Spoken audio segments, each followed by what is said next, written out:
to sharing a special day with my wife and me, especially those that have travelled so far to be here. Really, thanks. There are always other things that you could be doing today anyway. You could be diving, like me this morning, or you could be watching grass grow, or you could be cleaning your windows. So we're glad that you chose to spend it with us anyway. Right, I've discovered that it takes a lot of people to make a wedding happen. And I'm not just talking about the wedding itself, but all the people who have been with us as our relationship began and grew into the love that we share today. So I ask you to indulge with me as I thank some people who have made all of this possible. I'll do my best to make it brief, but if you start getting bored, look at it this way. You're getting food and drink and the pleasure of our company. I'm so happy to have Barry and Iris as my new in-laws. I knew that I'd like and get on with them when I fell in love with Sarah 9 years ago, because they'd helped her to be the person that she is. Not only do I get a new wife, I get a new family. So to my wife's family, thank you for welcoming me into your family. There are many of you in Sarah's family that I hadn't had the pleasure of meeting until recently. It's great to see you here, and I would ask that you don't judge me purely on the basis of what the so-called best man is going to say about me afterwards. I promise that I'll do everything in my power to be the kind of husband you've always wanted for Sarah. I wish to thank my mother and father, who are sadly not here with us in body, but they are here in spirit, for raising me in the way they did, and to all the other family members who helped me make me the man I am today. My two elder twin brothers, Philip and David, who unsuccessfully tried to kill me by throwing a kettle in the air, which landed on my head and knocked me out, resulting in stitches for me and a thrashing for them. My sister Barbara, who I shot in the kitchen with a pellet gun, which was left loaded, resulting in her fainting, a further thrashing for my brothers, and I was sent to my bedroom. And my younger brother Mark, who gave me this scar on my hand whilst we were playing split, and he threw a knife when he shouldn't have done and nailed me. And also I knocked him off a swing with a wicked long-range tennis ball shot from about 20 metres. Tits. Right, there's so many other people who have meant so much to Sarah and me in our lives before we met and as our relationship has grown. There are so many we could be all night thanking them. Suffice it to say that each and every one of you will always be very special to us. There are some who have stood with us as we've taken our vows today, and I want to make sure you know them all. Our beautiful bridesmaids, Stephanie and Tanisha. Our witnesses, Chris and Ian. The ushers, Dave and Paul. Yay!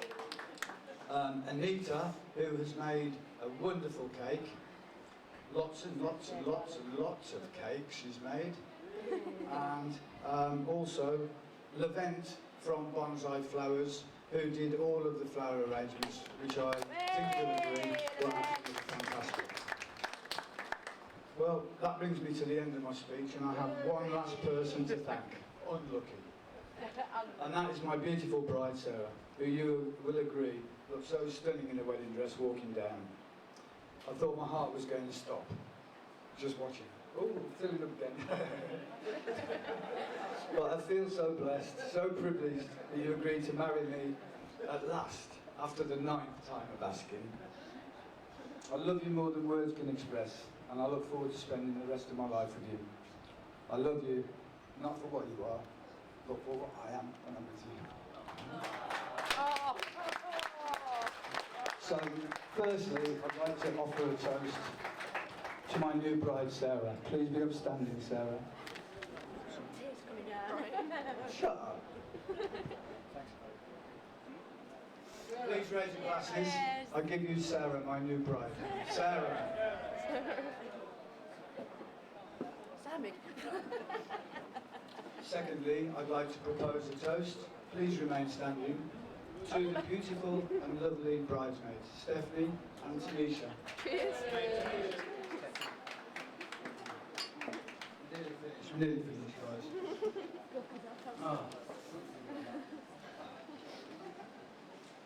Thirdly, I'd like to toast the best man, Russell, my son. Russell, thank you for being my best man. It's not going to help. I know it's not going to help. But Russell, Spill the beans, Russell. Come on. for everyone else that has helped on our journey to get here. To everyone. And finally, before I hand over, I'd like to just offer a toast to absent family and friends. Absent family and friends. Fishy once. He couldn't have been any older than 2 years old. After we were finished fishing, we were walking with all of our gear through a field, and you know those big round metal things that they put the hay in for the cows, and they put their heads in to get the hay? This was on its side, so it was a huge big circular thing, probably 3 metres across. Russell pipes up because he has a fervent sort of imagination. Cool, Dad. Look at them, I bet they're big mice in that wheel. Russ, I love you. You know I always will.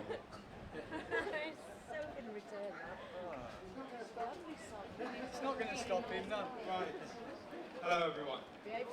Health and safety notices. Before I start, the hotel manager has asked me to request that, for reasons of health and safety, none of you are to get on top of the tables and chairs during my standing ovation, okay?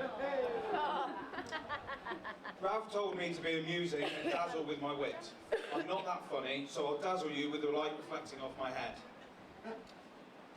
Good afternoon, ladies and gentlemen, boys and girls. For those of you who don't know me, my name is Russ. Would you like a drink? When you see me by the bar, if you could please address me by my full name, that would be great. I have the honour of being Ralph's best man, and it is a great honour. But in all honesty, I am actually a little nervous and apprehensive about doing this. Ralf and I have known each other for 33 years, 4 months and 28 days. To say I wouldn't be here without him is an understatement, seeing as he's my dad. I don't know what he fed me on as a child, but I am definitely his son. Ralf, always being the glutton for punishment, didn't think that someone who has known him their whole life wouldn't ruin his reputation. When Ralf asked me to be his best man, it was like being asked to sleep with the Queen, a great honour. But nobody really wants to do it. In the end, having accepted the role, I'm pretty happy with the way things have gone today. From a best man's perspective, everything went smoothly. For starters, he was here on time, and most importantly, in this time of economic uncertainty, I successfully resisted the urge to post the wedding rings to cash for gold and do a runner. Well done me. Ralf was equally impressed. He told me earlier that I've done such a good job, I've got the gig for his next wedding, which is nice of him. Before we undertake the customary duty of giving Ralf an uncomfortable few minutes, it is part of the official duty of the best man to thank Ralf on behalf of the bridesmaids for his kind words to them, and for having them play a part in this really special day. I have to say they all look wonderful, and have done an excellent job. Indeed, they are only eclipsed by Sarah herself, who I'm sure you'll all agree looks stunning. Ralf, as always, just looks stunned, or stoned. So what can we say about a man who came from humble beginnings? A man who is now quickly rising to the very top of his profession, based solely on intelligence, grit, and the power to push on where others have fallen. A man who is beginning to distinguish himself at the highest level amongst his peers, and where nobody can say a bad word against him. But that's enough about me. What I'm really here for this afternoon is to tell you about my good mate and father, Ralf Purcell. Ralf was a good father. There was never a dull moment in our house. There was always something to do, something going on, and many a holiday. I have to thank Ralf for all those long journeys, caravanning down to the south of France, Spain, Italy, waking up in the middle of the night listening to Christopher and Ian Jury and the Blockheads. They are happy memories. Often, the things going on were either educational or full of the useless information that Ralf loves to impart. He has taught me many things over the years. Cleanliness and tidiness being something he has instilled into me, and that everything has a rightful place and must be put back there as soon as it's finished with. This is something that my girls, Ralph's grandchildren, love him for even more. Sorry girls, you know where I get it from now. However, one time my brother and I, being our adventurous little selves, we decided it'd be a good idea to empty the bean bags onto the floor. Thousands of little white polystyrene balls turned our room into a Christmas landscape. Ralf was a little furious, and his quick action of hoovering all these little balls up rendered the hoover useless. The smell of burnt-out hoover motor and Sims polystyrene balls lingered around the house for days, not to mention finding these white balls over the next few months as well. Ralf also taught me about death. My first experience of this was when he flushed Percy the goldfish down the toilet. I did get my revenge for this in the toilet with Ralf a little later. Ralf being my hero and someone who I looked up to, I look down onto him now obviously, he decided to join me on a trip to the toilet, saying that we were going to cross swords.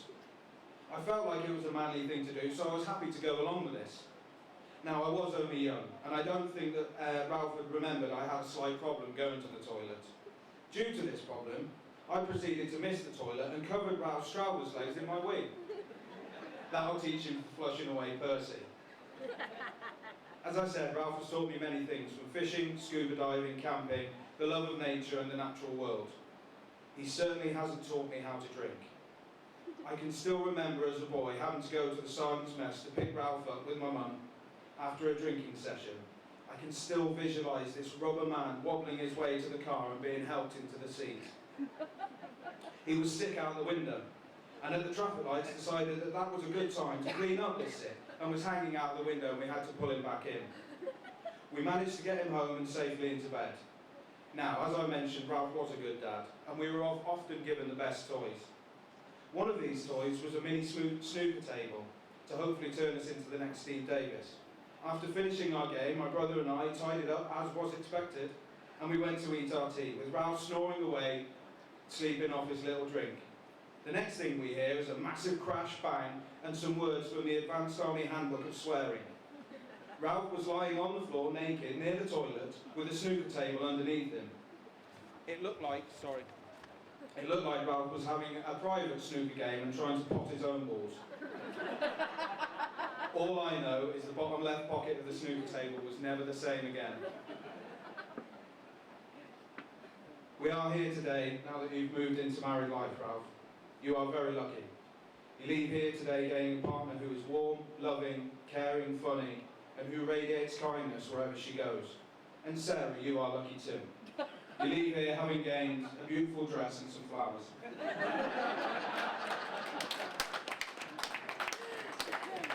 Marriage is not about finding the person you can live with. It's about finding the person you can't live without. And Ralf has definitely found that person. Not so sure about Sarah. I would like to echo what has already been said and compliment our beautiful bride. I must say that Sarah looks terrific today. Ralf is one very lucky man. Ralf has scrubbed up quite well himself. And I have, in all of this, gained a new mum and a new sister. Something I'm very happy about, especially as my last sibling turned out to be a bit of an idiot. Ladies and gents, despite some of us having family connections, I'm sure we're all here for the same reason. To visit the wonderful island of Aphrodite and to swim in the clear blue sea of the Eastern Mediterranean. No? Of course. Because we're here, because we're all deeply honoured to be invited to see two very dear friends who are both affectionate, compassionate, thoughtful, and who are a great laugh get married today. As a testament to this, many of us have travelled a long way, and I must publicly thank Ralf and Sarah for helping my family be here today. I can't thank you enough for that, Ralf. I would like to propose a toast. Mr. and Mrs. Purcell. Will everybody stand?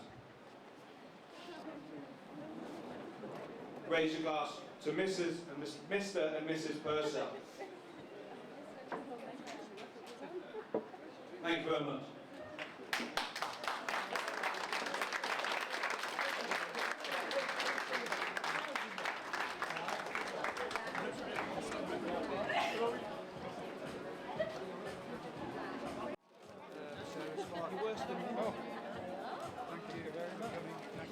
Do I need to whistle? Oh, gee.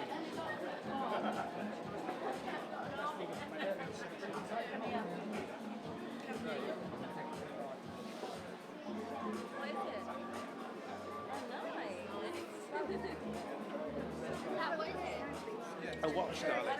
Where's the mic? where's the mic? It's oh yeah. Where's the sword? On the table just over there. Right, everyone, we're going to cut the cake now before it melts, so if everyone could come and have a look.